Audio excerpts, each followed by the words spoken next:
आप सभी भक्तगणों को जय श्री माता रानी, जय श्री योगमाया। आज हम आपके समक्ष श्रीमद् भागवत गीता के चौथे अध्याय का महात्म्य बतलाएंगे। श्री भगवान कहते हैं, प्रिय, अब चौथे अध्याय का महात्म्य बतलाता हूँ, सुनो।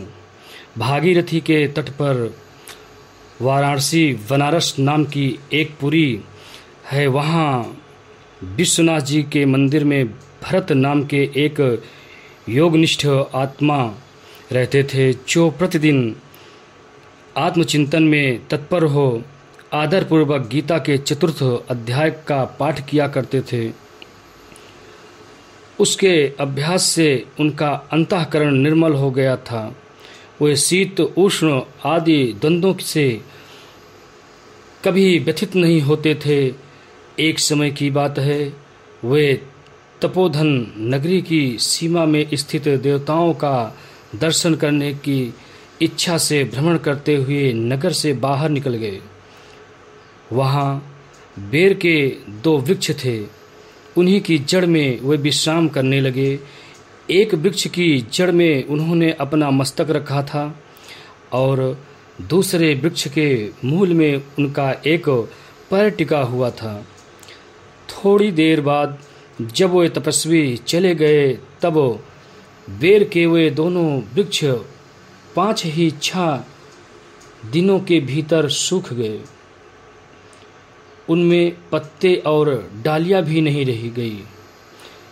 तत्पश्चात वे दोनों वृक्ष कहीं ब्राह्मणों के पवित्र गृह में 2 कन्याओं के रूप में उत्पन्न हुए।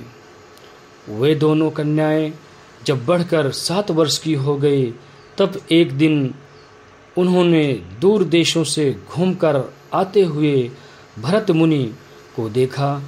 उन्हें देखते ही वे दोनों उनके चरणों में पड़ गई और मीठी वाणी में बोली, मुने, आपकी ही कृपा से हम दोनों का उद्धार हुआ है। हमने बेर की योनि त्याग कर मानव शरीर प्राप्त किया है। उनके इस प्रकार कहने पर मुनि को बड़ा विस्मय हुआ। उन्होंने पूछा, पुत्रियों, मैंने कब और किस साधन से तुम्हें मुक्त किया था? साथ ही यह भी बताओ कि तुम्हारे वेर के वृक्ष होने में क्या कारण था? उन्होंने सारा वृत्तांत बताया, क्योंकि इस विषय में मुझे कुछ भी ज्ञात नहीं है। तब वे कन्याएं पहले उन्हें अपने बेर हो जाने का कारण बतलाती हुई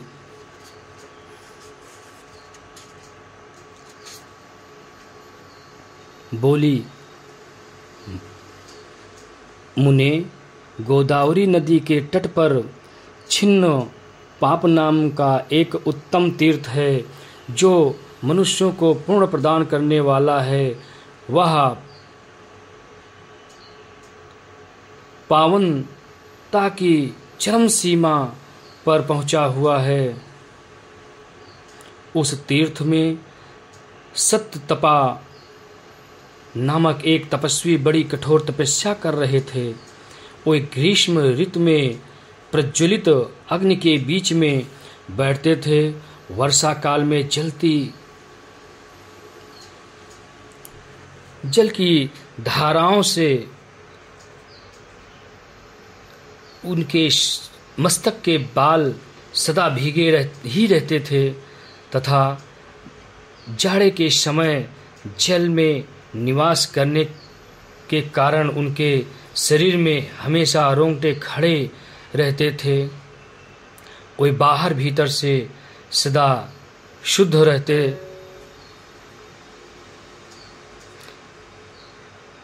समय पर तपस्या करते तथा मन और इंद्रियों को संयम में रखते हुए परम शांति प्राप्त करते।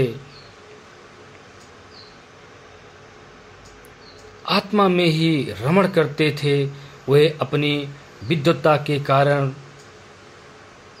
जैसा व्याख्यान करते थे, उसे सुनने के लिए साक्षात ब्रह्मा जी भी प्रतिदिन उनके पास उपस्थित होते और प्रश्न करते थे। ब्रह्मा जी के साथ उनका संकोच नहीं रह गया था, अतः उनके आने पर भी वे सदा तपस्या में मग्न रहते थे। परमात्मा के ध्यान में निरंतर संलग्न रहने के कारण उनकी तपस्या सदा बढ़ती रहती थी। सत्य तपा को जीव मुक्त समान मानकर इंद्र को अपने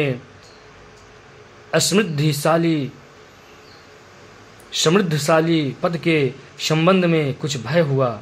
तब उन्होंने उनकी तपस्या में सैकड़ों विघ्न डालने आरंभ किए। अप्सराओं के समुदाय से हम दोनों को बुलाकर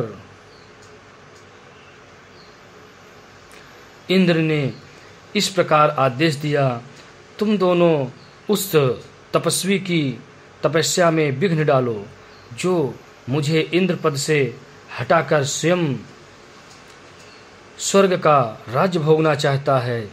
इंद्र का यह आदेश पाकर हम दोनों उनके सामने से चलकर गोदावरी के तीर पर जहाँ वे मुनि तपस्या करते थे आई।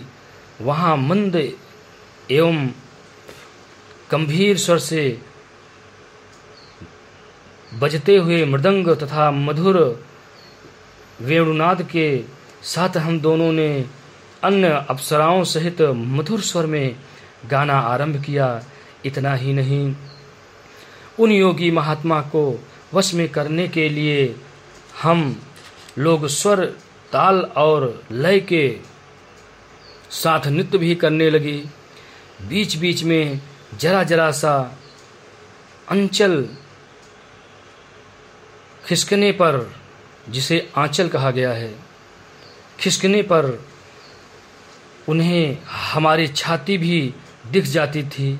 हम दोनों की उत्तम गति काम भाव का उद्दीपन करने वाली थी, किंतु